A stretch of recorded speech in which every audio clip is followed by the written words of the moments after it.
दोस्तों नमस्कार। आपको अच्छी तरह पता है कि यूपी पीसीएस की प्री परीक्षा कब होने जा रही है? 22 दिसंबर को। और 22 दिसंबर को जो परीक्षा होने जा रही है इसका एडमिट कार्ड भी आ गया है। आपको जानकारी हो गई होगी कि आपका सेंटर कहाँ गया है। और आपकी भारी डिमांड थी कि हम यूनियन बजट की चर्चा करें 2024-25 की, और आपके डिमांड को देखते हुए हम यूनियन बजट 2024-25 आपके समक्ष लेकर आ गए हैं। पहली बात तो आप जान लीजिए कि यूनियन बजट का जो बजट शब्द है, इस शब्द का जिक्र भारत के संविधान के किसी भी आर्टिकल में नहीं मिलता है। जब भारतीय संविधान के आर्टिकल 112 एक आर्टिकल 112 में वार्षिक वित्तीय विवरण शब्द का जिक्र मिलता है, बजट का नहीं मिलता है। तो बजट में क्या होता है? बजट में सरकारें जब बजट प्रस्तुत करती हैं, आप ऐसे समझिए जैसे परिवार का बजट। हमने एक महीने का बजट बनाया तो उसमें ये हम बताएंगे कि इतने का आटा हो जाएगा, इतने का चावल हो जाएगा, इतने की दाल हो जाएगी, इतने का तेल, इतने का दूध, इतने की सब्जियां। तो कुल एस्टिमेट बनाते हैं और महीने भर का एस्टिमेट अपने घर में बनाते हैं। ठीक इसी तरह से जो सरकारें होती हैं, जो केंद्र सरकार या राज्य सरकार होती है, वो भी अलग अलग डिपार्टमेंट्स के आधार पर एक एस्टिमेट बनाती है कि इस साल के लिए इतना जो है खर्चा होगा। अब जब हम घर की कोई बजट बनाते हैं घर का, तो ये भी देखते हैं कि हमारी आय का स्रोत क्या है। ठीक उसी तरह सरकारें भी इस बात को एस्टिमेट करती हैं, इस बात को जाहिर करती हैं बजट के माध्यम से कि वो कहाँ से इतना पैसा लेकर आएंगे। कई बार आपका बजट पूरा नहीं होता तो आप जो है किराने की दुकान पर उधार कर देते हैं। ठीक इसी तरह से सरकारें भी ये काम करती हैं। जब उनका बजट पूरा नहीं होता है तो कई जगहों से सरकार डेट लेती है, यानी उधार या ऋण प्राप्त करती है, और उसके माध्यम से देश की अर्थव्यवस्था की जो गाड़ी है वो आगे बढ़ती है। तो आज बजट के बारे में बात करेंगे और देर नहीं करेंगे, आइए कंटेंट में चलते हैं और डिस्कस करते हैं कि बजट में क्या महत्वपूर्ण आपके लिए है और आप कैसे बजट की तैयारी करें कि कैसे सारे प्रश्न आपके लगभग बजट से आ जाएं। देखिए, इस बार का जो बजट प्रस्तुत किया गया है वो जुलाई मंथ में प्रस्तुत किया गया है। क्योंकि इस बार चुनाव था, लोकसभा चुनाव था, इसलिए पूरा बजट जुलाई मंथ में प्रस्तुत किया गया है। कब प्रस्तुत किया गया है? तो 23 जुलाई 2024 को ये बजट प्रस्तुत किया गया है। 23 जुलाई 2024 को बजट प्रस्तुत किया गया है। कौन प्रस्तुत किया है इसको? तो वित्त मंत्री ही बजट को प्रस्तुत करते हैं, और वित्त मंत्री इस समय है कौन? निर्मला सीतारमण। पहला फैक्ट इसलिए इंपॉर्टेंट हो जाता है क्योंकि इस बार बजट की अवधि थोड़ी अलग है, इसलिए कई बार ये पूछ सकता है कि आखिर कब बजट प्रस्तुत किया गया। अब कुल बजट का जो आकार है इसकी चर्चा कर लेते हैं। तो कुल जो आकार है वो 48,20,512 करोड़ रुपए इस कुल बजट का आकार है। ये चीज आप याद रखिएगा, ये परीक्षा के लिए उपयोगी है। आगे बढ़ते हैं। अब कुल जो प्राप्तियां हैं सरकार की, वो भी जो पूरी प्राप्तियां हैं वो बजट के आकार के लगभग बराबर ही अनुमानित की गई हैं, 48,20,512 करोड़ रुपए। ये चीज भी संज्ञान में रखिएगा, मतलब जो प्राप्तियां होंगी सरकार को उतना ही बजट सरकार ने एस्टिमेट किया है, सरकार ने रखा है।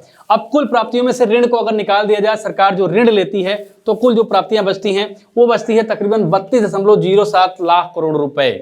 अगर आप ऋण को घटा देते हैं तब जो है ये प्राप्तियों की स्थिति है। ये पॉइंट ही इंपॉर्टेंट है आपकी परीक्षा के लिए। अब एक इंपॉर्टेंट पॉइंट ये भी है जो आपकी परीक्षा के लिए बहुत महत्वपूर्ण है, और वो पॉइंट क्या है? वो पॉइंट ये है कि इसी अवधि के लिए यानी 2024-25 के लिए राजकोषीय घाटा, देखिए सब पॉइंट हम कवर नहीं कर सकते हैं, जो इंपॉर्टेंट पॉइंट है, परीक्षोपयोगी पॉइंट है, उसको कवर करेंगे और पीडीएफ दे दिया जाएगा आपको। 10-12 पेज का पीडीएफ होगा, एक बार उसको आप रिवाइज कर लेंगे तो सारे प्रश्न आपके उससे आ जाएंगे। जो बहुत महत्वपूर्ण पॉइंट है उसको डिस्कस करते हुए आगे बढ़ेंगे, क्योंकि समय ना आपके पास ज्यादा है और परीक्षा बहुत नजदीक है। तो राजकोषीय घाटा तथा प्राथमिक घाटा जीडीपी का कितना परसेंट अनुमानित है? तो ये 4.9% और 1.4% अनुमानित है। राजकोषीय घाटा कितना अनुमानित है अगर पूछ लिया जाए 2024-25 में? फिस्कल डिफिसिट कितना अनुमानित है? तो आप कहेंगे 4.9%। और फिर अगर कहेंगे प्राइमरी जो डिफिसिट है वो कितनी अनुमानित है, तो आप कहेंगे 1.4%। अब ब्याज भुगतान की चर्चा की गई है, तो ब्याज भुगतान की चर्चा करते हुए ये 11,62,940 करोड़ रुपए ब्याज भुगतान के माध्यम से सरकार को प्राप्त हुए हैं। आगे बढ़ते हैं और अब ये बता रहा है कि वैश्विक अर्थव्यवस्था कोविड-19 के बाद, जब कोविड-19 अचानक से आया 2020 में भारत में आया, बाकी 2019 में चाइना से जब ये वायरस पूरी दुनिया में फैला, तो मैन्युफैक्चरिंग सेक्टर को बहुत ज़्यादा नुकसान उठाना पड़ा। मैन्युफैक्चरिंग कम होने लगी या बिल्कुल ना के बराबर होने लगी, और पूरी दुनिया की अर्थव्यवस्था, इवन भारत की भी अर्थव्यवस्था बहुत नुकसान में चली गई और हर जगह ऋणात्मक ग्रोथ रेट दर्ज की गई, और उसका प्रभाव लंबे समय तक रहा। अब कोविड-19 से पूरी दुनिया की अर्थव्यवस्था धीरे धीरे आगे बढ़ रही है और भारत भी इसका अपवाद नहीं है। तो अभी भी जो है वैश्विक अर्थव्यवस्था धीरे धीरे आगे बढ़ रही है, और ये इस बजट में बताया भी गया है। बजट के अनुसार वैश्विक अर्थव्यवस्था उम्मीद से बेहतर निष्पादन कर रही है, यानी जितनी उम्मीद थी उससे बेहतर जो है वैश्विक अर्थव्यवस्था निष्पादन कर रही है, ये बजट कह रहा है। अभी भी नीतिगत अनिश्चितताएं बनी हुई हैं, बजट इस बात को बताता है, तथा पोत परिवहन एवं अव्यवस्थाएं विकास को विपरीत रूप से प्रभावित कर रही है और मुद्रास्फीति हेतु जोखिम बढ़ा रही है। मुद्रास्फीति यानी महंगाई लगातार अभी भी जोखिम बना हुआ है पूरी दुनिया में। बजट ये कहना चाहता है भारत का आर्थिक विकास एक उत्कृष्ट उदाहरण बना हुआ है। बजट इस बात को भी कहता है कि भारत दुनिया की अन्य अर्थव्यवस्थाओं से बेहतर स्थिति में है, ऐसा बजट बता रहा है। बजट 2024-25 की बात कर रहे हैं। अब एक बहुत महत्वपूर्ण प्रश्न जो मैं आपसे बताना चाहता हूं आपको, वो एग्जाम के लिए बहुत महत्वपूर्ण है। वो क्या है कि वर्तमान में कोर मुद्रास्फीति कितनी है? तो ये है 3.1%। ये पूछ सकता है कि बजट 2024-25 के अनुसार कोर मुद्रास्फीति भारत की कितनी है? 4 विकल्प आपको दे देगा कि 2.9% है, 3.7% है, 3.9% है, 3.1% है। तो आप ये समझ लीजिए कि बजट 2024-25 के अनुसार कोर मुद्रास्फीति जो है वो 3.1% है। ये बहुत इंपॉर्टेंट एस्पेक्ट है, आप इसको जो है याद कर लें, अपने दिमाग में जरूर रखें।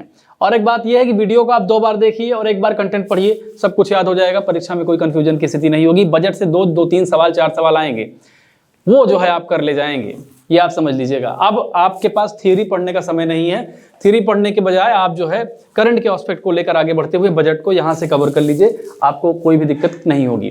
अब जो बजट है वो केंद्रित किस पे है, इसकी बात कर लेते हैं। बजट का जो फोकस है वो किस पे है, बजट का जो फोकस है वो क्या है, उसकी चर्चा करते हुए हम देखते हैं। तो 4 समूहों पर बजट का फोकस है। बजट 4 समूहों पर फोकस करता है, जिसमें एक है गरीब यानी पुअर, जो पुअर लोग हैं, जो गरीब लोग हैं, भारत में जो गरीब आबादी है उस पर फोकस करता है। और फिर महिलाओं पर फोकस करने की बात करता है, और फिर युवाओं पर फोकस करने की बात करता है। तो ये जो है बजट का फोकस पॉइंट है।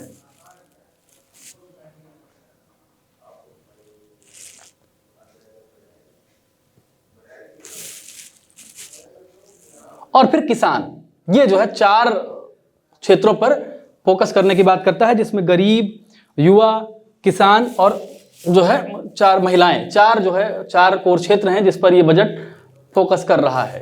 तो अब जो है देखिए 4 मुख्य जातियों समूहों पर जो ध्यान ये दिया जा रहा है, ये इस चार्ट के माध्यम से भी आप देख सकते हैं कि बजट का जो फोकस पॉइंट है वो 4 है।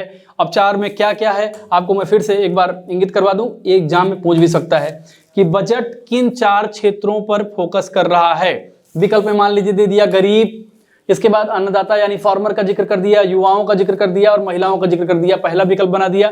दूसरे विकल्प में इन तीनों का जिक्र किया और महिलाओं की जगह पे कोई किसी दूसरे ग्रुप को शामिल कर दिया गया। फिर तीसरे विकल्प में कुछ और कर दिया गया और चौथे में कुछ और कर दिया गया। तो आप जानते रहिए कि जो बजट 2024-25 है वो 4 समूहों पर फोकस करता है। वो 4 समूह पुअर, गरीब हैं, अन्नदाता फार्मर, युवा यूथ और महिलाएं, इन 4 चीज़ों पर बजट का फोकस है। आपका ध्यान इस बात पे रहना चाहिए, ये भी एक इंपॉर्टेंट सेगमेंट है बजट का। अब आगे बढ़ जाते हैं। अब बजट का मुख्य विषय क्या है, तो बजट का मुख्य विषय क्या था इसके बारे में जिक्र कर लीजिए। ये भी एक इंपॉर्टेंट सेगमेंट है, इंपॉर्टेंट एस्पेक्ट है जो आपकी एग्जाम के लिए बहुत महत्वपूर्ण है।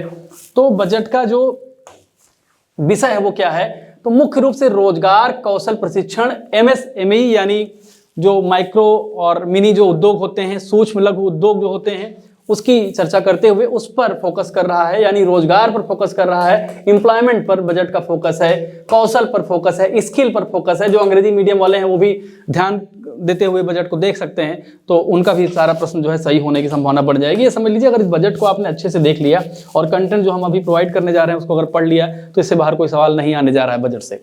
तो रोजगार पर फोकस है, कौशल पर फोकस है, कौशल प्रशिक्षण पर यानी स्किल डेवलपमेंट कैसे होगी उस पर ये फोकस कर रहा है। और MSME जो है सूक्ष्म लघु मध्यम जो उद्योग होते हैं उस पर फोकस कर रहा है, और मध्यम वर्ग पर विशेष फोकस करते हुए केंद्रीय बजट को प्रस्तुत किया गया है, ये सरकार कह रही है।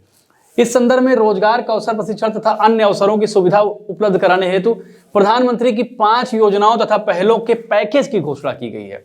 यानी प्रधानमंत्री की जो 5 योजनाएं और पहले हैं उसके आधार पर इन सब सारी चीजों को फोकस किया जाएगा। यानी उद्देश्य रोजगार, कौशल प्रशिक्षण और MSME तथा मध्यम वर्ग को बेहतर लाभ पहुंचाना है, और उसके टूल के रूप में, उसके उपकरण के रूप में क्या क्या इस्तेमाल किया जाएगा, तो प्रधानमंत्री की 5 योजनाएं और पहलों के माध्यम से वहां तक, उस लक्ष्य तक पहुंचने का प्लान है सरकार का।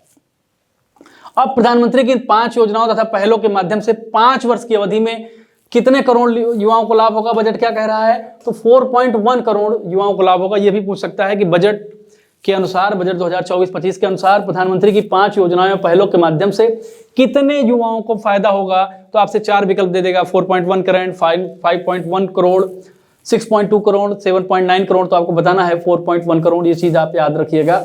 और फिर इसके लिए परिव्यय कितना होगा, तो परिव्यय इसका होगा 2 लाख करोड़ रुपए खर्च करेगी सरकार इसके लिए। सरकार द्वारा इस वर्ष शिक्षा, रोजगार तथा कौशल प्रशिक्षण हेतु कितने करोड़ का प्रावधान किया गया है? 1.48 करोड़ रुपए का प्रावधान किया गया है। एक बड़ी राशि खर्च करने का प्रयास कर रही है सरकार। अब इसको हमने एक चार्ट के माध्यम से भी दिखाया है कि बजट का मुख्य विषय क्या है। तो बजट का जो मुख्य विषय है, नंबर 1 रोजगार, एम्प्लॉयमेंट का अक्सर जिक्र होता है। जो विकासशील अर्थव्यवस्थाएं हैं उसमें एम्प्लॉयमेंट पर बहुत ज्यादा जोर देने की बात होती है, क्योंकि एक बड़ा वर्ग ऐसा है जो शिक्षित हो रहा है, तेजी से आगे बढ़ रहा है। ग्लोबलाइजेशन के बाद 1990 के दशक के बाद से लगातार तेजी से शिक्षा का प्रसार हो रहा है, इंडस्ट्रियलाइजेशन हो रहा है और रोजगार की मांग बढ़ रही है, क्योंकि अब किसानी, खेती पे आश्रित रहना नहीं चाहता युवा, इसलिए उसको रोजगार चाहिए। मैन्युफैक्चरिंग सेक्टर में चाहिए, फार्मा सेक्टर में चाहिए, अलग अलग सेक्टर में, सर्विस सेक्टर में चाहिए। तो रोजगार की पूर्ति के लिए सरकारें क्या करती हैं, बजट में अलग अलग प्रावधान करती है। तो सरकार का जो मुख्य ध्यान है वो रोजगार पर है और फिर कौशल प्रशिक्षण पर है, स्किल डेवलपमेंट पर है। स्किल डेवलपमेंट का महत्व तो आपको मैं एक उदाहरण के माध्यम से समझाना चाहता हूँ। 1949 में चीन में वहाँ एक रिवोल्यूशन हुई, कम्युनिस्ट क्रांति हुई। तो वहाँ पे क्या हुआ कि बाद में जो है, भले वो चीन ने कम्युनिज्म को छोड़कर स्टेट स्पॉन्सर्ड कैपिटलिज्म की राह पकड़ ली, लेकिन वहाँ जो स्किल डेवलपमेंट हुआ 10-15 साल, जो कौशल दिया गया, वो आज तक बहुत फायदेमंद है वहाँ के लिए। और मैन्युफैक्चरिंग सेक्टर बहुत बेहतर काम कर रहा है चीन का। और आपको पता है किसी भी देश की अर्थव्यवस्था की जो रीढ़ होती है, अगर मैन्युफैक्चरिंग सेक्टर आपका बढ़िया है, विनिर्माण सेक्टर आपका अच्छा है, तो अर्थव्यवस्था जो है मजबूत होगी, तगड़ी होगी, आगे बढ़ने में उसको दिक्कत नहीं होगी। इसलिए कौशल विकास पर सरकार का ध्यान है, MSME पर ध्यान है, जो सूक्ष्म, लघु और मध्यम उद्योग होते हैं उन पर ध्यान है। और अगर MSME पर सरकार का ध्यान है तो सीधी बात है कि मध्यम वर्ग पर सरकार का ध्यान है, क्योंकि जो छोटे उद्योग होते हैं, लघु उद्योग, सूक्ष्म उद्योग, वो लगभग जो है मध्य वर्ग के ही होते हैं। आगे बढ़ते हैं हम। अब बजट की प्राथमिकताओं की चर्चा कर लेते हैं कि बजट की प्राथमिकताएं क्या हैं। तो बजट की जो प्राथमिकता है वो प्राथमिकता है विकसित भारत हेतु एक विस्तृत रोड मैप प्रस्तुत करने का प्रयास बजट करता है। इस बजट के माध्यम से विकसित भारत कैसे बनेगा, क्या क्या टूल अपनाए जाएंगे, कैसे हम विकसित भारत के सपने को साकार करेंगे, इस बजट में ये सारी चीजें बताई गई हैं। और 9 प्राथमिकताओं के संदर्भ में चर्चा की गई है। कितनी प्राथमिकताओं के संदर्भ में? 9 प्राथमिकताएं बजट के माध्यम से दर्शाई गई हैं। ये 9 प्राथमिकताएं आप समझ लीजिए। ये तो नहीं पूछेगा कि 9 प्राथमिकताएं कौन कौन हैं, लेकिन ये जरूर पूछ लेगा कि विकसित भारत के लिए भारत सरकार ने 2024-25 के बजट में कितनी प्राथमिकताएं घोषित की हैं। आप पूछ लेगा 8 प्राथमिकताएं, 7 प्राथमिकताएं, 6 प्राथमिकताएं, 11 प्राथमिकताएं। तो आपको बतानी है 9 प्राथमिकताएं कौन कौन से हैं, जल्दी से देख लेते हैं। कृषि में उत्पादकता और अनुकूलनीयता को बढ़ाने का प्रयास सरकार करेगी। रोजगार और कौशल प्रशिक्षण की बात कर रही है सरकार, इस पर जो है एक प्राथमिकता ये भी है। समावेशी मानव संसाधन विकास तथा सामाजिक न्याय, सोशल जस्टिस की बात करती है। जो ऑप्रेस्ड क्लास है, डिप्रेस्ड क्लास है, पिछड़े तबके में जो मुख्य धारा से पीछे छूट गया जो तबका है, उसको बेहतर माध्यम देना, बेहतर तरीके से आगे बढ़ाने के लिए सरकार प्रयास कर रही है। और फिर जो है विनिर्माण और सेवाएं, मैन्युफैक्चरिंग और सर्विसेज सेक्टर को और बेहतर करने का प्रयास, एक फोकस पॉइंट ये भी है। और शहरी विकास, अर्बन डेवलपमेंट पर भी सरकार का ध्यान है। तो ये जो है 5 हो गया। और उसके बाद 6 ऊर्जा सुरक्षा की बात की जा रही है, एनर्जी सिक्योरिटी की बात की जा रही है। फिर अवसंरचना यानी इंफ्रास्ट्रक्चर की बात कर रही है सरकार, इंफ्रास्ट्रक्चर को कैसे ध्यान में रखेगी, ये भी एक फोकस पॉइंट है। 9 पॉइंट है। पूछ लेगा कितने पॉइंट में कितने पॉइंट दिए गए हैं प्राथमिकताओं में सरकार के, तो आप कहेंगे 9, यही पूछेगा भी। 9 के नाम नहीं पूछेगा, लेकिन ये जरूर पूछ लेगा कितनी प्राथमिकताएं हैं। 8वां है इनोवेशन, नवाचार, अनुसंधान तथा विकास, साइंटिफिक डेवलपमेंट, साइंटिफिक टेम्परमेंट और यूथ को कैसे साइंस से जोड़ना है। इसके लिए आपको इनोवेटिव तरीके से, इनोवेटिव का मतलब होता है नवाचारी मेथड। नवाचारी मेथड का आप ऐसे समझ लीजिए कि ऐसे मेथड जो इसके पहले प्रयोग में ना लाए गए हों, कुछ नया प्रस्तुत करने की प्रक्रिया, जैसे पॉल्यूशन को कम करने की कोई नई नवाचारी नीति हो सकती है, ग्रीन हाइड्रोजन को और बेहतर दिशा में आगे बढ़ाने के लिए कोई पॉलिसी हो सकती है। कोई व्यक्ति भी इसको दे सकता है और उस व्यक्ति को स्पॉन्सर कौन करेगा? सरकार करेगी। देखिए, नवाचार हमेशा किसी भी देश में बहुत इंपॉर्टेंट माने जाते हैं, क्योंकि नवाचार ही किसी भी देश के मानव विकास के, वैज्ञानिक परिदृश्य में आगे बढ़ने के एक मानदंड प्रदान करते हैं, ये बात आप ध्यान में रखें। और फिर अगली पीढ़ी के सुधार, अगली पीढ़ी के सुधार का मतलब जो नेक्स्ट जनरेशन आएगी, जो आगे की जनरेशन आएगी, उसके लिए क्या क्या बेहतर हो सकता है, कैसे वो सस्टेनेबल होगी, समावेशी होगी, इसका भी प्रयास बजट में किया गया है। और फिर आगे जो है उपयुक्त बजटों को उपर्युक्त के आधार पर तैयार करते हुए नई प्राथमिकताओं एवं कार्यों को शामिल किया जाएगा। ये जो है ये इसमें सारी चीजें इसको प्रस्तुत किया गया है। आगे बढ़ते हैं। अब बजट के जो मुख्य पॉइंट हैं मैं उसके बारे में आपसे डिस्कशन करता हूं और फिर आगे बढ़ता हूं। तो बजट के जो मेन पॉइंट हैं और वो जो है अब इन 9 प्राथमिकताओं को अलग अलग सेगमेंट में ठीक तरह से समझाने का प्रयास किया गया है। अब ये 9 प्राथमिकताओं में कैसे प्रयास किया गया है इसके बारे में हम चर्चा कर लेते हैं। तो सबसे पहला है कृषि में उत्पादकता और अनुकूलनीयता को बढ़ाने के लिए सरकार क्या कर रही है। क्या देखिए, जब कोई स्ट्रेटजी प्रदान की जाती है, ये बताया जाता है कि भाई हम जैसे सरकार ये कह रही है, इधर आ जाइए आप थोड़ा सा, जैसे सरकार ये कह रही है कि सरकार अगर कह रही है कि 9 चीजों पर उसका फोकस है, तो 9 चीजों पर जो फोकस है उस फोकस को आगे बढ़ने के लिए उसके जो बैकग्राउंड में जो चीजें होंगी, बैकग्राउंड यानी कैसे स्ट्रेटजी क्या होगी सरकार की, स्ट्रेटजी यानी रणनीति क्या होगी, इसके बारे में भी बजट में चर्चा जरूर होगी। क्योंकि जनता को ये लगेगा सरकार केवल बातें कर रही है और उसके पास कोई प्लान नहीं है। जैसे आप कोई घर बनाने का प्लान करते हैं कि भाई आपको घर बनाना है, तो उसके पीछे आप पूरा प्लान करते हैं कि घर का जो ईंट होगा वो कितने का आएगा, ईंट के अलावा जो अन्य मसाले होंगे कितने के आएंगे, लोहा सरिया कितने का आएगा, मिस्त्री का चार्ज क्या होगा, ये पूरा आप एस्टिमेट बनाते हैं और एस्टिमेट के माध्यम से आप बताते हैं कि इतने दिन में ये करेंगे, इतने दिन में ये करेंगे, इतने दिन में ये करेंगे, तब जाकर घर का निर्माण पूरा हो जाएगा, तब आप पर कोई भरोसा करेगा। वरना उसको लगेगा यार ये तो ऐसे ही फेंक रहा है। तो बजट में इस बात की भी चर्चा होती है, इस बात को भी बताया जाता है कि वो कैसे पूरा करेंगे, कैसे इंप्लीमेंट करेंगे, तो इसके संदर्भ में ये चर्चा कर रहे हैं। तो उसमें क्या है कि सब्जी उत्पादन क्लस्टर विकसित करना, ये एक महत्वपूर्ण एक सेगमेंट है। सब्जी उत्पादन क्लस्टर विकसित करना, कृषि एवं संबंध हेतु 1.52 लाख करोड़ रुपए का आवंटन ये किया गया है पहली प्राथमिकता के अंदर। ये बहुत महत्वपूर्ण पॉइंट है, ज्यादा और महत्वपूर्ण पॉइंट इसमें नहीं है, मैं केवल एक महत्वपूर्ण पॉइंट की चर्चा करते हुए अगले सेगमेंट में चल रहा हूं। तो जो है आगे बढ़ते हैं हम लोग। अब प्राकृतिक कृषि को जो है आगे बढ़ाने के लिए सरकार क्या कर रही है, तो अगले 2 वर्षों में पूरे देश में 1 करोड़ किसानों को प्रमाण पत्र और ब्रांडिंग द्वारा सहायता देकर प्राकृतिक कृषि शुरू की जाएगी। प्राकृतिक यानी नेचुरल फार्मिंग जिसमें एग्रीकल्चर फार्मिंग जो होती है, जिसमें तरह तरह के खाद और बीज के माध्यम से कैटलिस्ट के माध्यम से कृषि को आगे बढ़ाने की, उसकी उत्पादकता को बढ़ाने का प्रयास किया जाता है। लेकिन इसमें नेचुरल फार्मिंग की व्यवस्था करने की सरकार बात कर रही है। नेचुरल फार्मिंग से क्या हो गया कि सॉइल जो होगी, वो जो मृदा होगी, उसका क्षरण नहीं होगा। तो मृदा के क्षरण को बचाने के लिए, उसकी रक्षा करने के लिए सरकार इस तरह के कार्यक्रम लेकर आती है। तो उसका कहने का मतलब ये है कि प्राकृतिक कृषि को आगे बढ़ाने के लिए सरकार प्रयास कर रही है नेचुरल फार्मिंग के माध्यम से।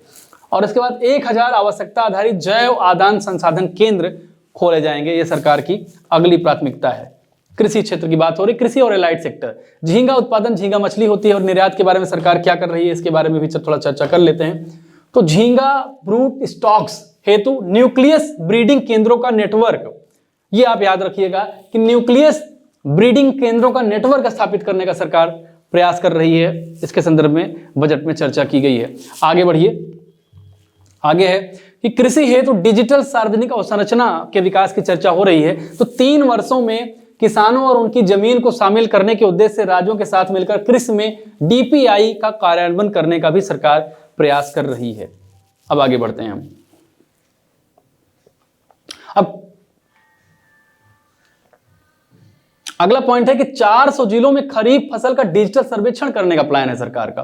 400 जिलों में खरीफ फसल का डिजिटल सर्वेक्षण करके, भाई डिजिटल सर्वेक्षण का मतलब क्या है, जब कोई डिजिटल सर्वेक्षण होता है तो उसमें सरकार ये अनुमान लगाती है कि उत्पादकता कितनी है, कृषि में क्या क्या चीजें और बेहतर की जा सकती हैं जिससे उत्पादकता इनहेंस हो जाए, बढ़ जाए। जैसा कि आप जानते हैं कि देखिए, भारत में चाहे चावल उत्पादन की बात हो, गेहूं उत्पादन की बात हो, मक्का उत्पादन की बात हो, गन्ना उत्पादन की बात हो, वो पर हेक्टेयर बहुत कम है अन्य देशों की तुलना में। जैसे अमेरिका, ब्राजील, ऐसे कनाडा जैसे विकसित जो देश हैं, उनकी उत्पादकता से भारत की उत्पादकता कम है। तो उस उत्पादकता को बढ़ाने के लिए सरकार इस तरह के सर्वेक्षण करती है और डिजिटल सर्वेक्षण के माध्यम से पता लगाती है कि खेती और किसानी को, एग्रीकल्चर को किस तरह से और बेहतर किया जा सकता है ताकि विकासशील भारत, विकसित भारत के सपने की ओर आगे बढ़ सके, उस ओर उन्मुख हो सके।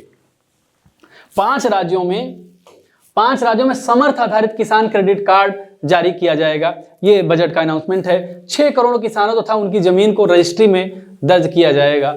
ये सरकार की अगली चीज है। अब रोजगार और कौशल प्रशिक्षण पर सरकार का क्या प्लान है, वो उसका जिक्र हम लोग कर लेते हैं। तो रोजगार में केंद्र सरकार द्वारा प्रधानमंत्री पैकेज के एक भाग के रूप में रोजगार संबंध प्रोत्साहन योजना 3 योजनाएं लागू की जाएंगी। रोजगार के लिए कितनी योजनाएं लागू की जाएंगी? 3 योजनाएं लागू की जाएंगी। सरकार का प्लान है कि 3 योजनाओं को रोजगार हेतु लागू की जाएगी। ये कर्मचारी भविष्य निधि संगठन यानी ईपीएफओ में नामांकन तथा पहली बार रोजगार पाने वालों को अभिचिन्हित करने तथा कर्मचारियों और नियोक्ताओं को सहायता प्रदान करने पर आधारित होंगी। ये 3 योजनाएं कौन कौन सी होंगी, इसके बारे में चर्चा कर लेते हैं।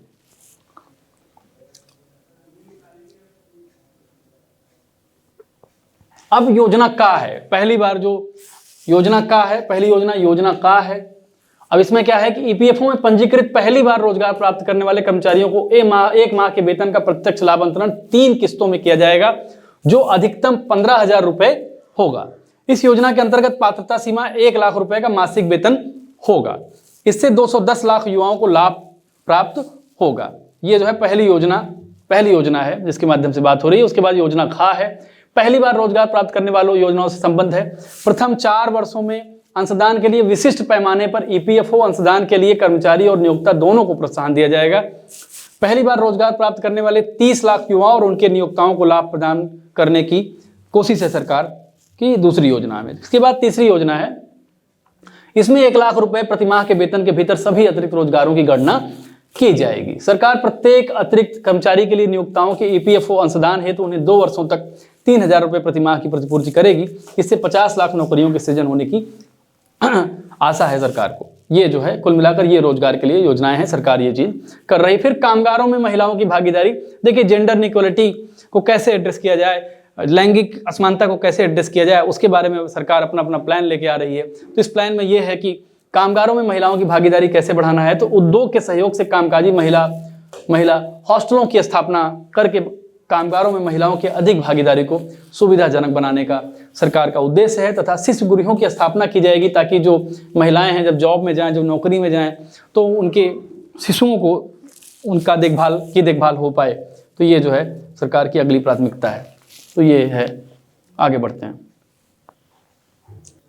अब कौशल प्रशिक्षण ऋण है एक सरकार की का एक मॉडल, ये भी है कौशल प्रशिक्षण ऋण। ये सरकार का मॉडल है। ये क्या है इसके बारे में थोड़ा चर्चा कर लेते हैं। ये क्या करेंगे कि सरकार संबंधित निधि की गारंटी के साथ 7.5 लाख रुपए तक के ऋण की सुविधा उपलब्ध कराने हेतु मॉडल कौशल ऋण योजना को संशोधित किया जाएगा। इससे प्रतिवर्ष 25,000 छात्रों को सहायता मिलने की संभावना है। शिक्षा ऋण की बात कर रहे हैं तो घरेलू संस्थानों में उच्चतर शिक्षा के लिए 10 लाख रुपए तक के ऋण के लिए वित्तीय सहायता की घोषणा की गई है। यानी जो लोग आगे बढ़ना चाहते हैं, हायर एजुकेशन हासिल करना चाहते हैं, उनके लिए 10 लाख ऋण की व्यवस्था की गई है। प्रतिवर्ष 1 लाख विद्यार्थियों को प्रत्यक्ष रूप से ऋण राशि के 3% वार्षिक ब्याज छूट हेतु ई वाउचर दिए जाने का प्रावधान किया गया है।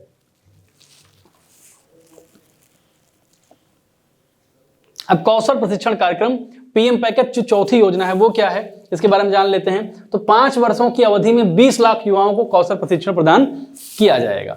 परिणाम उन्मुख दृष्टिकोण के साथ हब और स्पोक मॉडल में 1000 औद्योगिक प्रशिक्षण संस्थानों का उन्नयन किया जाएगा। अब आगे बढ़ते हैं और तीसरे फोकस पॉइंट की ओर जाते हैं। वो क्या है, समावेशी मानव संसाधन विकास और सामाजिक न्याय। तो ये जो है पूर्वी क्षेत्र के चौमुखी विकास तथा पूर्वी क्षेत्र के प्राकृतिक निधि संपन्न, इसमें राज्यों में तो पूर्वोदय योजना की शुरुआत की गई है। इसमें बिहार, झारखंड, पश्चिम बंगाल, ओडिशा और आंध्र प्रदेश शामिल हैं। पूर्वोदय योजना की शुरुआत की गई है। पूर्वोत्तर क्षेत्र के औद्योगिक विकास को बढ़ावा देने हेतु अमृतसर कोलकाता औद्योगिक कॉरिडोर पर गया में एक औद्योगिक केंद्र का विकास करने का सरकार का प्लान है।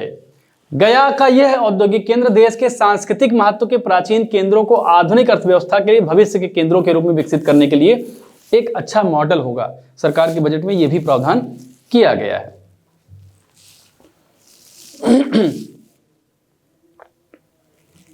अब सरकार कई मार्गों का विकास कर रही है। बिहार में कई मार्गों का विकास कर रही है।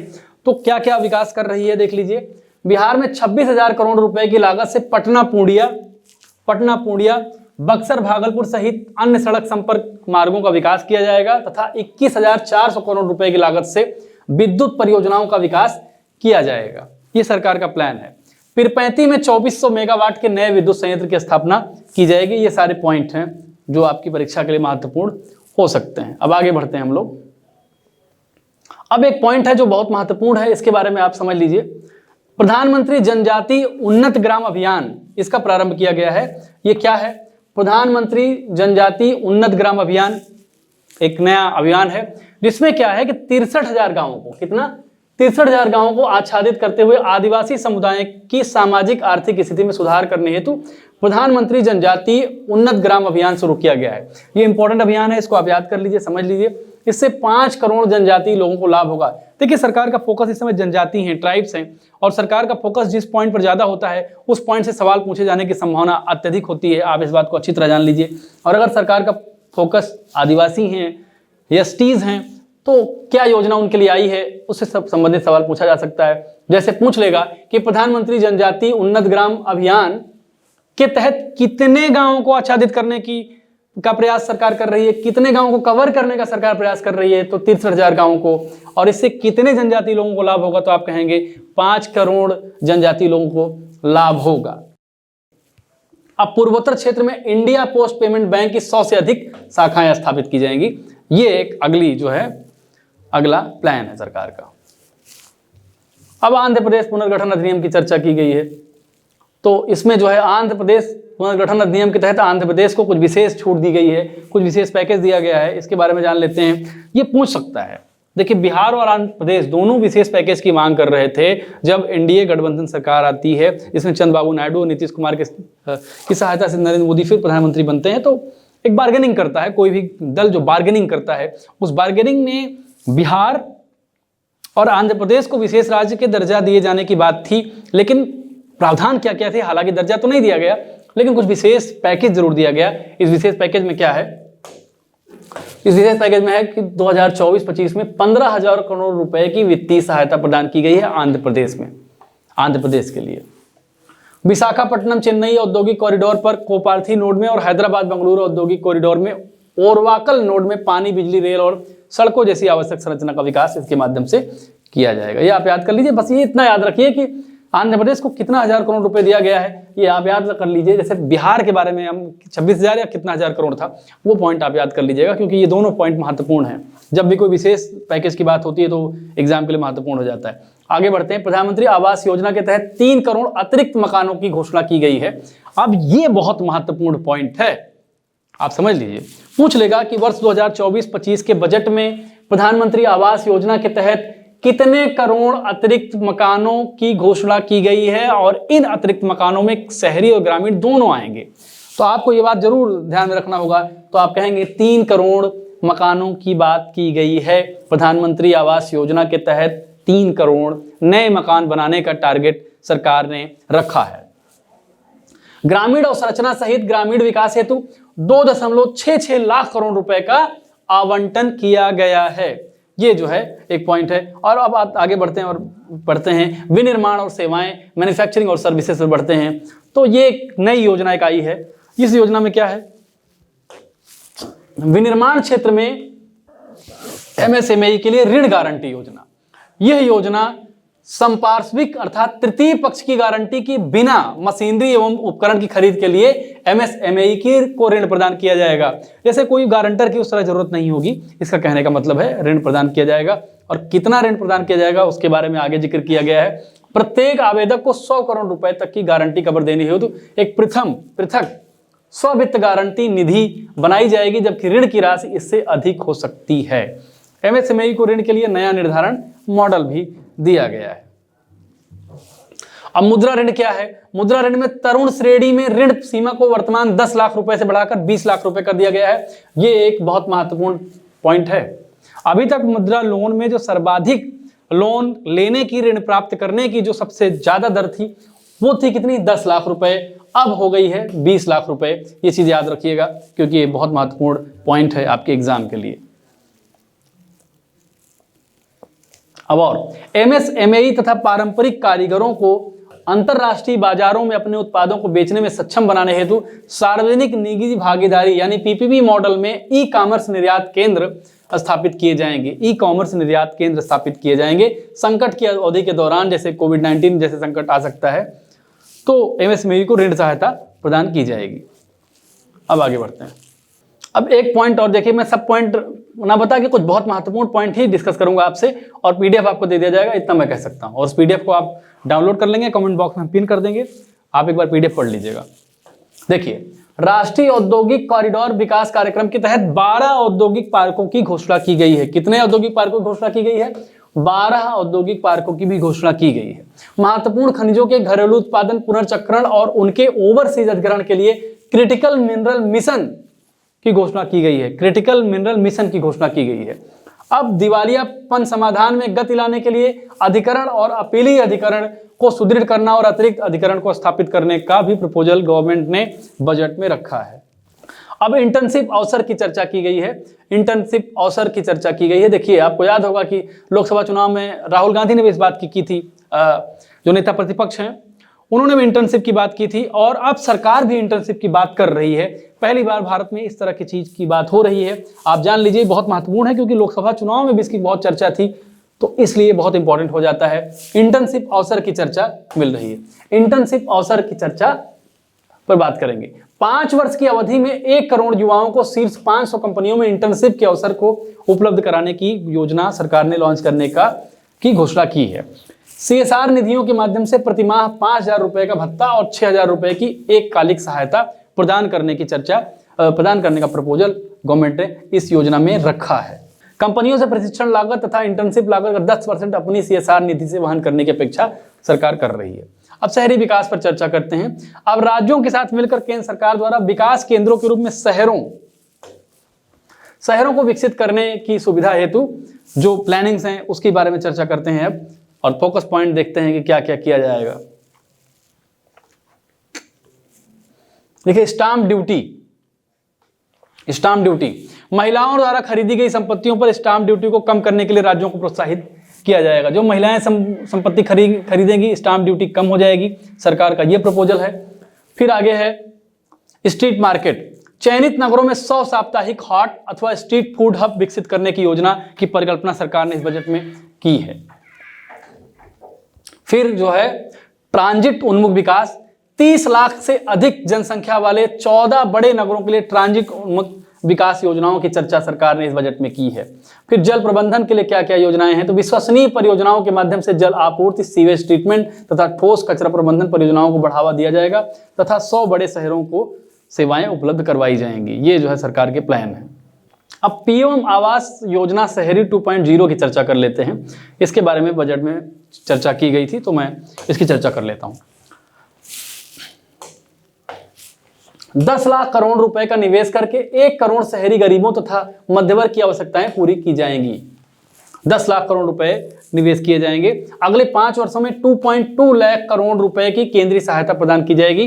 पीएम आवास योजना शहरी 2.0 के बारे में मैं चर्चा कर रहा हूं, ये चीज आप जान लीजिए। अब फिर ऊर्जा सुरक्षा की चर्चा करते हैं। ऊर्जा सुरक्षा में सरकार क्या कर रही है, तो ये आप चर्चा कर लीजिए। देखिए, ऊर्जा सुरक्षा आज एक बहुत महत्वपूर्ण सेगमेंट है। रिन्यूएबल एनर्जी लगातार बढ़ाने की सरकार कोशिश कर रही है। नवीकरणीय ऊर्जा को बढ़ाने का प्रयास कर रही है।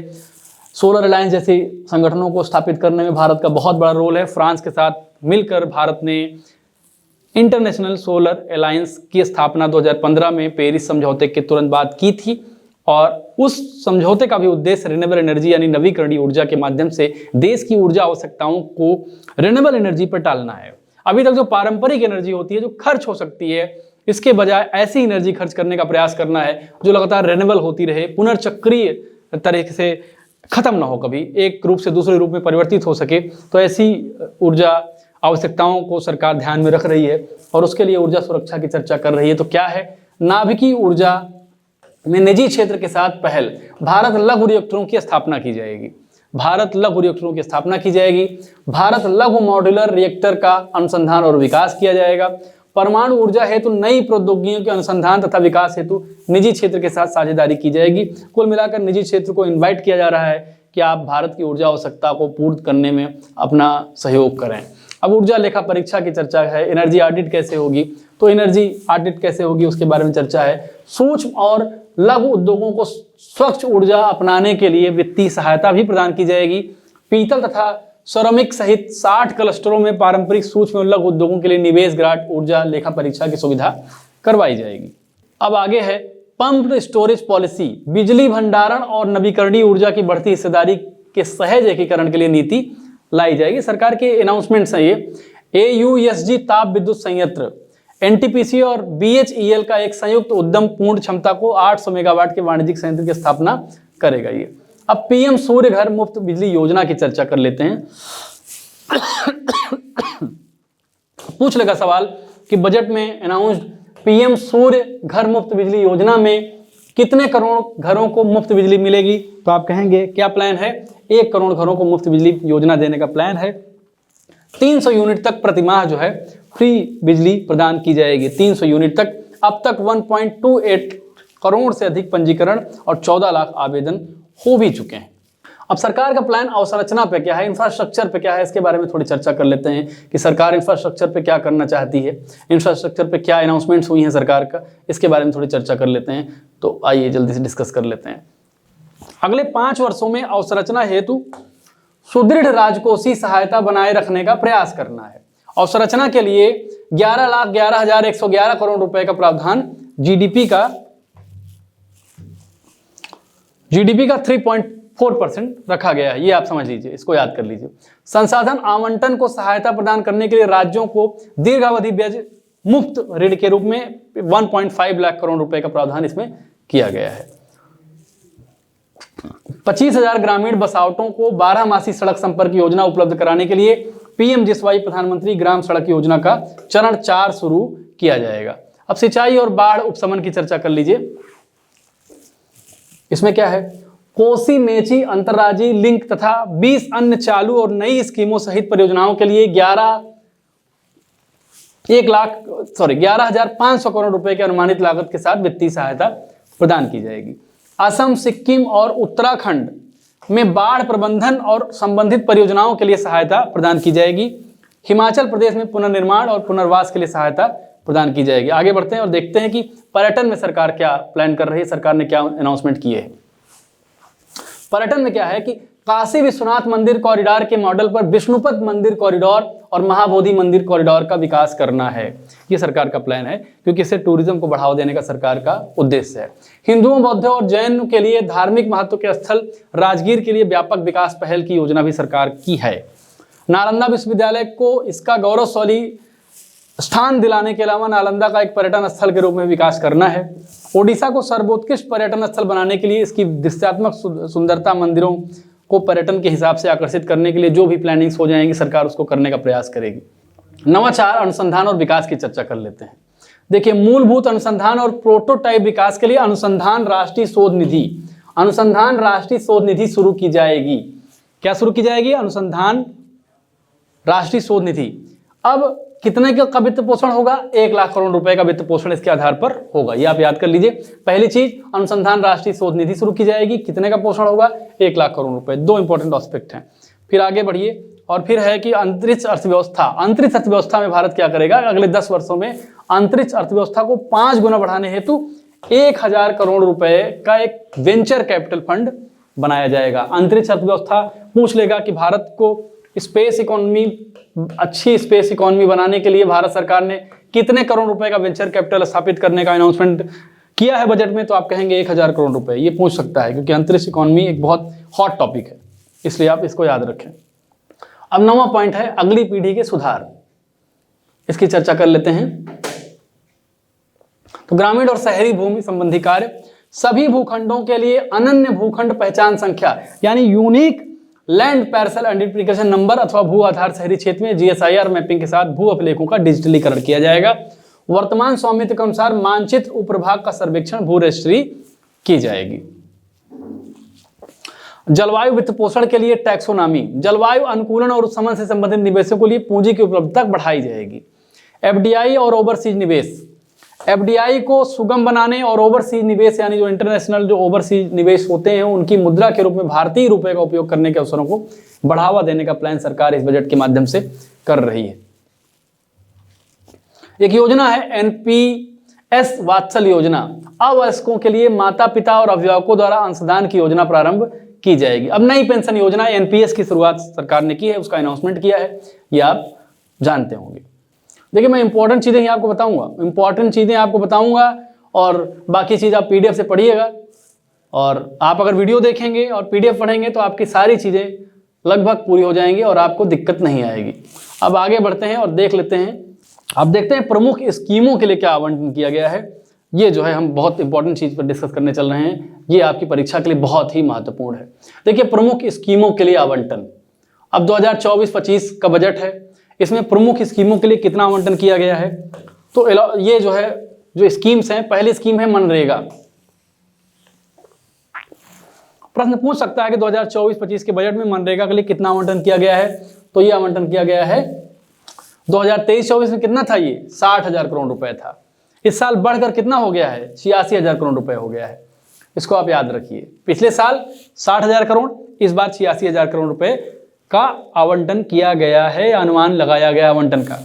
अनुसंधान और विकास परियोजनाओं में 2023-24 में 840 करोड़ रुपए था, इस बार बढ़कर इन्होंने 1200 करोड़ रुपए कर दिया है। नाभिकीय ऊर्जा परियोजनाओं के लिए 2023-24 में कितना था, ये 442 करोड़ रुपए था। कितना था, 442 करोड़ रुपए था। इस साल कितना हो गया, 2228 करोड़ रुपए हो गया, इतना बढ़ गया। औषध उद्योग के लिए पीएलआई जो स्कीम है उसके तहत 2023-24 में ये था 1200 करोड़ रुपए, और इस साल बढ़ के हो गया है 2143 करोड़ रुपए। सेमीकंडक्टर का विकास और डिस्प्ले विनिर्माण, पिछले साल जो बजट इसका था वो था 3000 करोड़ रुपए। सेमीकंडक्टर के निर्माण के लिए 3000 करोड़ का बजट था, इस साल कितना हो गया, 6903 करोड़ रुपए हो गया है। सौर ऊर्जा ग्रिड के लिए पिछले साल था 4970 करोड़ रुपए, और इस साल हो गया है 10,000 करोड़ रुपए, दोगुने से ज्यादा हो गया है। अब प्रत्यक्ष लाभ अंतरण जो होगा वो एलपीजी के लिए पिछले साल क्या था, 180 करोड़ रुपए था। पिछले साल कितना था, 180 करोड़ रुपए था, इस साल 1500 करोड़ रुपए हो गया है। आईडीआई स्कीम के तहत क्रेडिट लाइन पिछले साल 1300 करोड़ थी, इस बार 3849 करोड़ रुपए हो गई है। अब इसमें वित्त मंत्री से संबंधित कुछ इंपॉर्टेंट एस्पेक्ट को दिया गया है, आप इसको जान लीजिए। तो आपको जैसे मालूम है कि कब प्रस्तुत किया गया था, तो 23 जुलाई 2024 को प्रस्तुत किया गया था। किसने प्रस्तुत किया था, निर्मला सीतारमण ने। ये लगातार 7वां बजट है, 6 पूर्ण और 1 अंतरिम बजट है। निर्मला सीतारमण ने लगातार 7वां बजट प्रस्तुत किया है। इससे पूर्व सीडी देशमुख ही एकमात्र ऐसे वित्त मंत्री रहे जिन्होंने 7 बजट, 6 पूर्ण और 1 अंतरिम बजट प्रस्तुत किया है, यानी निर्मला सीतारमण 2025 में ये रिकॉर्ड तोड़ने जा रही हैं। अब केंद्रीय बजट 2024-25 के मुख्य तथ्य की चर्चा यहाँ कर लेते हैं। हालांकि एक बार हम चर्चा कर चुके हैं, फिर से इंपॉर्टेंट एस्पेक्ट की चर्चा कर लेते हैं जो आपके एग्जाम के लिए महत्वपूर्ण हो सकती हैं। तो वित्त एवं कारपोरेट कार्य मंत्री निर्मला सीतारमण द्वारा ये जो प्रस्तुत किया गया बजट है, इसका अनुमान कितना है, 48.21 लाख करोड़। इसके बारे में हमने चर्चा की थी, आप एक बार क्विक रिवीजन की तरह इसको लीजिए और इसको लगातार याद करते चलिए, समझते चलिए, देखते चलिए। कितने का अनुमान है, 48.21 लाख करोड़ रुपए का अनुमान है। इसका अर्थ क्या है कि 48.21 लाख करोड़ रुपए की प्राप्ति और इतनी ही राशि का व्यय किया जाएगा सरकार द्वारा। अब बजटी घाटों पर चर्चा करते हैं, ये बहुत इंपॉर्टेंट होता है। राजकोषीय घाटा के बारे में अक्सर एग्जाम में सवाल पूछ लेता है, तो ये है क्या, इसके बारे में बताया गया है कि किसी वर्ष विशेष में सरकार द्वारा लिए गए समस्त आंतरिक एवं बाह्य ऋणों का योग ही राजकोषीय घाटा कहलाता है। अर्थात राजकोषीय घाटा उस राशि को प्रदर्शित करता है जिसे सरकार अपने व्ययों को पूरा करने हेतु ऋण के रूप में लेती है। अब ये कितना अनुमानित है 2024-25 के अनुसार, हमने चर्चा की थी लेकिन यहां भी चर्चा कर लीजिए। 2024-25 के अनुसार ये राजकोषीय घाटा कितना अनुमानित है, 16.13 लाख करोड़, 16.13 लाख करोड़ रुपए अनुमानित है। और ये कुल जीडीपी का कितना है, 4.9%। यानी 2024-25 का जो बजट है इसके अनुसार जो फिस्कल डेफिसिट है, एफडी जो है, एफडी समझिए, ये है 4.9% अनुमानित है। ये बहुत ही महत्वपूर्ण आंकड़ा है, इसको आप याद कर लीजिए। बजट की साइज और राजकोषीय घाटा, 2 सवाल इसमें अभी तक बहुत महत्वपूर्ण है, इसको याद कर लीजिएगा, समझ लीजिएगा। अब राजस्व घाटा, रेवेन्यू डेफिसिट की चर्चा हो रही है, तो रेवेन्यू डेफिसिट के बारे में बताया गया है कि राजस्व प्राप्तियों की तुलना में राजस्व व्यय के अधिक हो जाने से यह घाटा उत्पन्न होता है, क्योंकि इस घाटे से ना तो किसी संपत्ति का सृजन होता है, ना ही किसी तरह के दायित्वों में कमी आती है। वर्ष 2024-25 हेतु बजट में 58.02 लाख करोड़ रुपए का राजस्व घाटा अनुमानित है, जो वर्ष 2024-25 हेतु अनुमानित सकल घरेलू उत्पाद का 1.8% है। प्रभावी राजस्व घाटा जिसकी चर्चा हो रही है, प्रभावी राजस्व घाटे की बेहतर तस्वीर प्रस्तुत करने हेतु वर्ष 2011-12 के बजट से प्रभावी राजस्व घाटे की गणना की जाने लगी है। वर्ष 2024-25 के अनुमान में प्रभावी राजस्व घाटा 1.89%, जीडीपी का 0.6% अनुमानित है, जो पूर्व वर्ष के अंतरिम वास्तविक अनुमान 4.62 लाख करोड़ से लगभग 2.72 लाख करोड़ ज्यादा से कम है। आगे बढ़ते हैं। अब ये समझ लीजिए, आपको रिवीजन की तरह आप इस्तेमाल करिए। प्राथमिक घाटा की भी चर्चा की गई है, तो प्राथमिक घाटा कितना है बजट का, ये आप समझ लीजिए। अब प्राथमिक घाटे की अवधारणा कब शुरू की गई थी, ये भी थोड़ा सा आप जान लीजिए। तो वर्ष 1997-98 के बजट में इसको प्राथमिक घाटे की चर्चा की गई थी। और प्राथमिक घाटा इस बार कितना है, तो प्राथमिक घाटा जीडीपी का कुल 1.4% अनुमानित किया गया है। और जो पिछले साल जो अनुमानित आंकड़ा था अनंतिम वास्तविक प्राथमिक घाटे की तुलना में ये 1.3 लाख करोड़ रुपए कम है। इस तरह के पॉइंट्स आप याद कर लीजिए। राजकोषीय घाटा, प्राथमिक घाटा, बजट का आकार, बजट की प्राप्तियों की स्थिति, ये सब चीजें आप याद कर लीजिए। अब कर प्राप्तियों में जो रुझान है उसकी चर्चा यहाँ पे की गई है।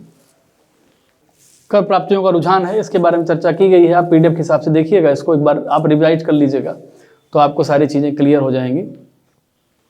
अब सकल कर राजस्व की चर्चा हम करते हैं। सकल कर राजस्व, अब सकल कर राजस्व कितना है, तो जीडीपी का 11.8% है। कितना है, 11.8% है जीडीपी का, 11.8% है कुल। प्रत्यक्ष कर का 0.8% है। अप्रत्यक्ष कर का कितना है, 5.0% है। ये चीज आप याद रखिएगा। प्रत्यक्ष कर कितना परसेंट है कुल का, कर का प्रत्यक्ष कर कितना है, तो प्रत्यक्ष कर है 57.47%। बजट 2024-25 के सकल कर राजस्व में 38.42 लाख करोड़ रुपए का जो है कर है, जिसमें 57.47% जो है प्रत्यक्ष कर है, 42.53% जो है अप्रत्यक्ष कर है। शीर्ष 3 कर राजस्व कौन कौन से हैं, तो इसमें आयकर है जो पहले स्थान पे है 11.87 लाख करोड़, जीएसटी है वस्तु एवं सेवा कर 10.2 लाख करोड़, निगम कर है 10.20 लाख करोड़ रुपए। राज्यों का हिस्सा कितना है, तो 12.47 लाख करोड़ रुपए राज्यों का हिस्सा है। राष्ट्रीय आपदा आकस्मिकता निधि हेतु 9.4 हजार करोड़ रुपए। केंद्र की शुद्ध कर आय 25.83 लाख करोड़ रुपए है, 25.83 लाख करोड़ रुपए है। अब आयकर के बारे में चर्चा की गई है। आयकर में क्या स्लैब है, क्या इस बार किया गया है, क्या स्थिति है, तो प्रस्तावित आय जो स्लैब है वो 3 लाख रुपए तक अगर आपकी आय है तो ये 3 लाख रुपए तक अगर आपकी आय है तो ये कर की दर 0 है। वर्तमान आय स्लैब भी इतनी ही है। और 3 लाख से 7 लाख की अगर चर्चा की जाएगी तो 5% है, और जो है और 7 लाख से 10 लाख तक 10% है, और 10 लाख से 12 लाख तक 15% है। धीरे धीरे लगातार बढ़ती जाएगी, जितनी आपकी कमाई बढ़ेगी उतना आयकर बढ़ेगा। और फिर 12 लाख से 15 लाख तक 20% है, और 15 लाख से अधिक अगर आप कमाते हैं तो आपका 30% जो है आयकर में चला जाएगा। अब ये व्यय के संगठक हैं कि कितनी योजनाएं क्या हैं, कितना परसेंट किस कर में प्रस्तुत किया गया, इसको आप समझिएगा। अब ये एक योजना की शुरुआत की गई है, हम इसकी चर्चा कर लेते हैं। प्रत्यक्ष कर विवाद से विश्वास योजना, प्रत्यक्ष कर विवाद से विश्वास योजना, प्रत्यक्ष कर विवाद से विश्वास योजना 2024। कर संबंधी विवादों के निपटारे के लिए योजना शुरू की जाएगी। यह कर राशि पर विवादित ब्याज या जुर्माने से भुगतान में उदारता प्रदान करती है। अब अगर पूछ लिया कि बजट 2024-25 में कर से संबंधित कौन सी योजना की शुरुआत की गई है, तो आप कहेंगे प्रत्यक्ष कर विवाद से विश्वास योजना। ये आप समझ लीजिए, ये बहुत इंपॉर्टेंट सेगमेंट है। अब ब्याज भुगतान की चर्चा की गई, तो ब्याज भुगतान हेतु 2024-25 के बजट में 11.63 लाख करोड़ रुपए अनुमानित है। ब्याज भुगतान, इतना सरकार ब्याज दे देगी, सोचिए जो ऋण पर ब्याज आएगा उसकी चर्चा कर रहे हैं, जो वर्ष 2023-24 के बजट अनुमान से लगभग 7.68%, जबकि उसी वर्ष के अंतिम वास्तविक अनुमान 10.6 लाख करोड़ रुपए से लगभग 9.31% अधिक है। यानी लगातार जो है ब्याज बढ़ रहा है, सरकार ब्याज पे बहुत ज्यादा पैसा खर्च कर रही है, मतलब ऋण पर ब्याज जो लगता है उसकी चर्चा हो रही है।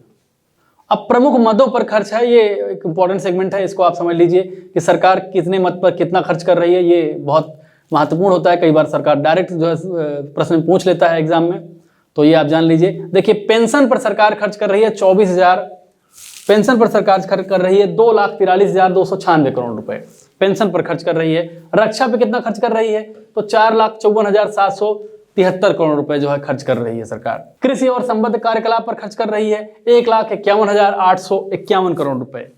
वाणिज्य और उद्योग पर खर्च कर रही है तो 47,559 करोड़ रुपए। पूर्वोत्तर का जो विकास है उस पर खर्च कर रही है 6,900 करोड़ रुपए। शिक्षा पर सरकार खर्च कर रही है 1,25,638 करोड़ रुपए। ऊर्जा पर सरकार खर्च कर रही है 68,769 करोड़ रुपए ऊर्जा पर। विदेश मामले पर सरकार खर्च कर रही है 22,155 करोड़ रुपए।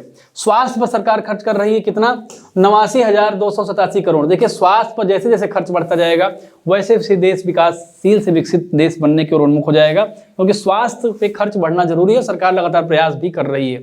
गृह पर कितना खर्च कर रही है, 1,50,983 करोड़। ब्याज पर सरकार 11,62,940 करोड़ रुपए खर्च कर रही है। IT और दूरसंचार पर 1,16,342 करोड़।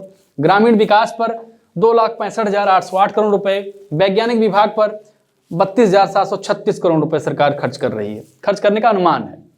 राज्यों को अंतरण जो प्रदान किया जाएगा वो है 3,22,787 करोड़। परिवहन पर 5,44,128 करोड़। संघ राज्य क्षेत्र पर 68,660 करोड़। शहरी विकास पर 82,557 करोड़ रुपए सरकार खर्च कर रही है।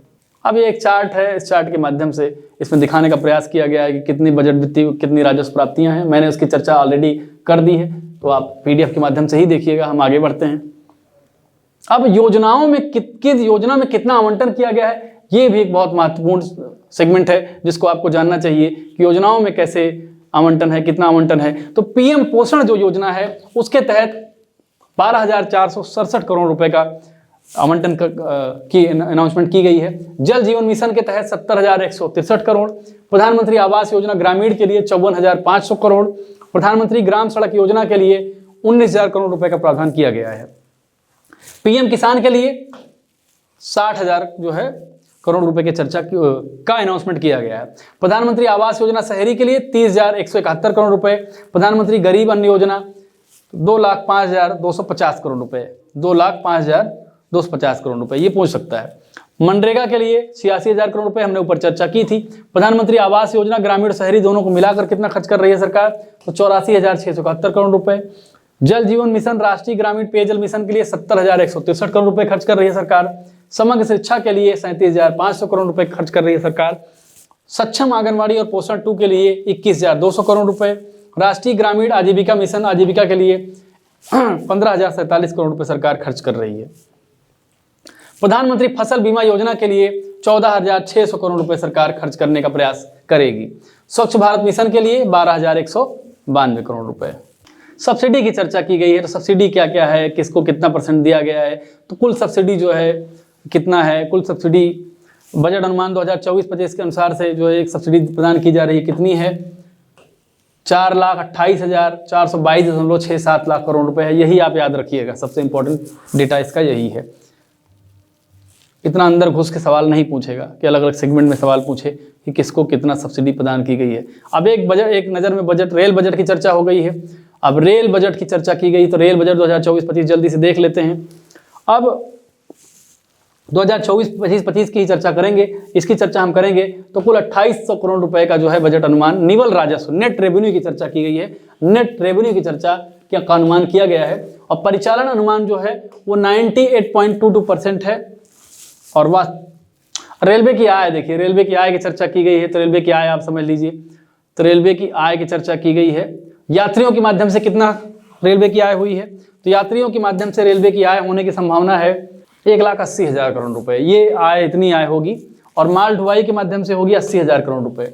यानी 1,80,000 करोड़ रुपए यात्रियों के माध्यम से और माल ढुलाई के माध्यम से 80,000 करोड़ रुपए की आय सरकार ने ऐसा अनुमान किया है 2024-25 के में। ये चीज़ आप याद रखें। तो ये हमारा कुल मिलाकर ये आपका हमारा बजट था जिसके बारे में हमने चर्चा की, यूनियन बजट की चर्चा की। अब आपको करना क्या है मैं एक बार जल्दी से बता देता हूँ। देखिए हमारे चैनल पे आप विजिट करें, बहुत सारी चीज़ें आपको मिल जाएंगी। यूपी का जो है इस समय करंट का चल रहा है, करंट आप वहाँ से देख सकते हैं। GS के लिए हमारा 35-40 प्रश्नों का एक अलग से एक एक वीडियो आ रहा है, उसको आप देख सकते हैं जीएस के लिए। और हाँ, एक इम्पॉर्टेंट इन्फॉर्मेशन और है कि हमने पीसीएस चैनल अलग क्रिएट किया है, घटना चक्र पीसीएस नाम से, जिसपे हम धीरे धीरे करके जो सिविल सर्विसेज के मैटर होंगे, जो कंटेंट होंगे, हम उसी चैनल पर शिफ्ट करेंगे। इसलिए आपसे मेरा विनम्र निवेदन है कि इस चैनल को भी सब्सक्राइब कर लें। और यूनियन बजट से ये इतने जो है कुल मिला के इतना कंटेंट था। पीडीएफ हम कमेंट में लिंक कर देंगे, और कमेंट जरूर करें, लाइक करें, चैनल को शेयर करें, अन्य लोगों तक पहुंचाएं कि घटना चक्र इस तरह के इनिशिएशंस ले रहा है, आम छात्रों के लिए इस तरह की वेलफेयर स्कीम्स लेकर हम आ रहे हैं, ताकि आम छात्र लाभान्वित हों, बेहतर करें और करियर में अच्छा करें। 22 दिसंबर को उनका एग्जाम है, तो आपके एग्जाम के लिए पुनः शुभकामनाएं। मिलते हैं किसी अन्य वीडियो में, तब तक के लिए नमस्कार।